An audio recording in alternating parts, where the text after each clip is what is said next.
Some disclosure beef. This video was made possible by review code provided by Paradox Interactive. If you'd like some more information about how I deal with disclosure, please click on the annotation right here and enjoy the show! Stellaris. The final frontier. Well, maybe not the final one. Like, at least the third or fourth final, though. Its awesome mission. To seek out new worlds and new civilized... Wait, what do you mean I've done this joke? What do you mean I did this already? That was like a year ago! Stellaris is all about exploring, expanding, exploiting, and exterminating. But it's also about, trade negotiations and coalitions and dealing with popular uprising and diplomacy. But it's also in space, so it's awesome! But Stellaris is not super easy to explain on those terms, because if I just say that, it just sounds like any 4X space strategy game. So I'm going to tell you some of the stories of Stellaris, because those are what make Stellaris special. Yes, today we shall recount the tales of the rise of the Orange Empire. Our story begins in a quiet corner at the eastern edge of the galaxy. In there lies a small planet called Earth and a cozy little system called Sol. You might have heard of it. Here is where the humans of the Orange Empire began. The scientific imperium, striving to unify the universe through the wonders of science and technology. Though largely the type of science and technology that allows me to propel a 15-kilogram chunk of metal to an appreciable percentage of the speed of light directly into the side of an enemy starship who values its independence. In the early days, we were pioneer explorers, scientists who mapped out the stars, surveying planets and studying the sometimes mundane, sometimes fantastical things they found.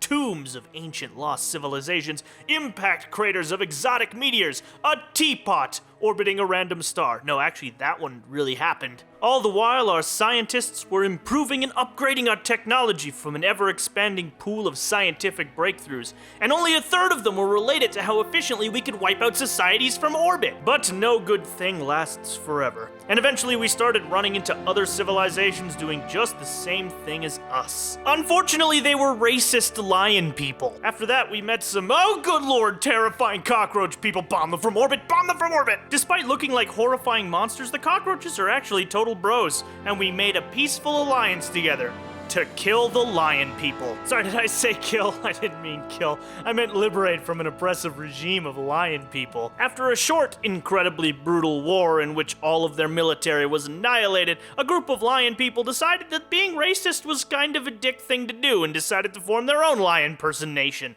And the other lion people nation became a government in exile, and then we were all a happy family of spaceborne death crusaders. It was awesome. Now, for those of you who are worried about the ethics of, all of this madness, don't worry. We later bombed the shit out of that government in exile. So the new Lion Brigade, the Bug Bros, and the Orange Empire, and also whoever the hell these dudes are, formed a grand alliance called the Confederacy. The Confederacy was designed to help guide the universe into a brighter future at the end of science, technology, and peaceful orbital bombardments. While all of this, spreading of peace and harmony was happening over on the western edge of my empire, some other interesting things were happening on the eastern edge. See, the Orange Empire had grown pretty substantially since those early days of joyous railgun bombardments. And now at a far eastern corner on a planet called Newton, something strange was happening. Newton is a hot, humid jungle world, one that isn't really suited to human life as we're more used to continental terrarian worlds like what we're used to. But the humans of Newton had suddenly become more adept at surviving in their jungle environments. They had begun to evolve. They had become meta-humans, known now as Newtonians, although they aren't in the video that you're seeing right now because I was too stupid to name them that at the time of the actual evolution. But what happens when you have a huge established culture and then introduce a small number of outsiders who are very slightly different than the rest of them? Well, racism. You see, because the Grand Hat Emperor of mankind at the time was benevolent and caring, he immediately extended full citizen rights to the Newtonians, which didn't really sit well with everybody else, apparently. A lot of citizens throughout the entirety of the Orange Empire were outraged that the Grand Emperor would extend citizen rights to non-humans. Yeah, I had to deal with racism. Fortunately, there's an incredibly easy way to deal with racism. It all comes down to sensitivity training, building an understanding, and giant orbital mind control lasers.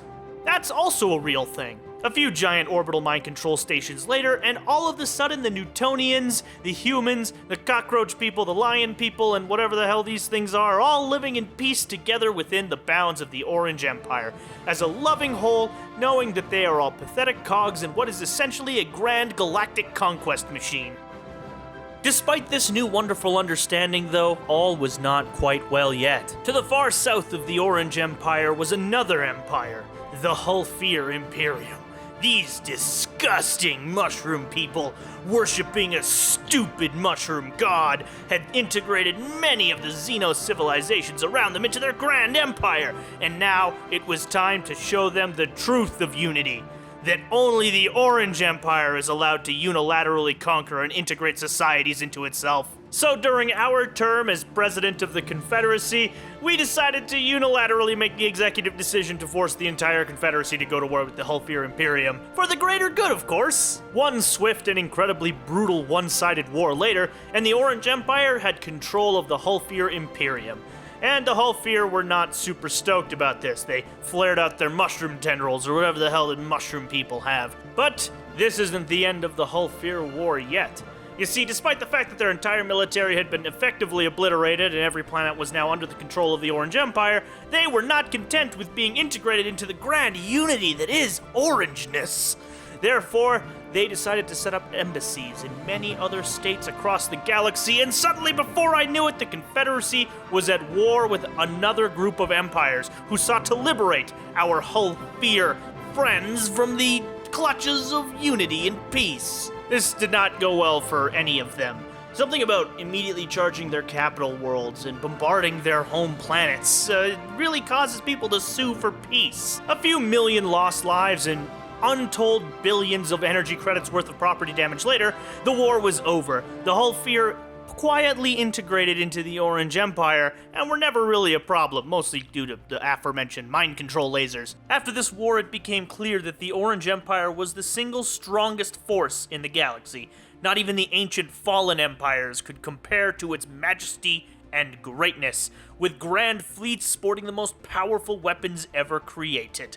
It is true that the Orange Emperor was the master of the galaxy. And this isn't even all of the stories of the Orange Empire. Along the way, there were dangerous synthetic rebellions, a race of sentient gas cloud people who lived inside gas giants, and a literal invasion from extra-dimensional invaders.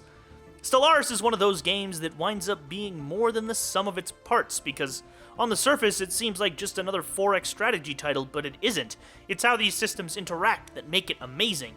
It's a game that lays out the rules for you to tell your own stories, build your own worlds and empires, and get lost in a universe of your own design. It provides a variety of tools that are staggering in their complexity, but simple enough that they don't come off as any more intimidating than a game of Civilization. And it's probably the best 4X strategy game I have played in years. The story of the Orange Empire is far from over, and quite frankly, I am excited to see where Stellaris can take us from here. Oh, good lord, this one was a little ways in the making. Sorry about it being a little bit later than the actual release date, but some stuff came up and I wound up revising the script a bunch of times because I really wanted to find my voice with this game. But thank you very much for watching. I hope you've enjoyed this episode of the Orange Chatter Show and this coverage of Stellaris, one of the best 4X space strategy games ever. Seriously, you mean Empire of Tyrannical Penguin people, it's awesome. I just want to send out my specialist thanks to the Foxy Hippo, our sponsor this week on the Orange Chatter Show. He actually does run a little YouTube channel. You should check it out. He does some stuff about World of Warcraft PvP. It's pretty great. You should check him out. But thank you very much for watching, and you all continue to have a great one. As a great philosopher once said, in America, anyone can become president, and that's the problem. Wait a minute. A hyper-collectivist society that focuses on science and technology and bringing unity to the... Oh, god damn it, I made the Tau.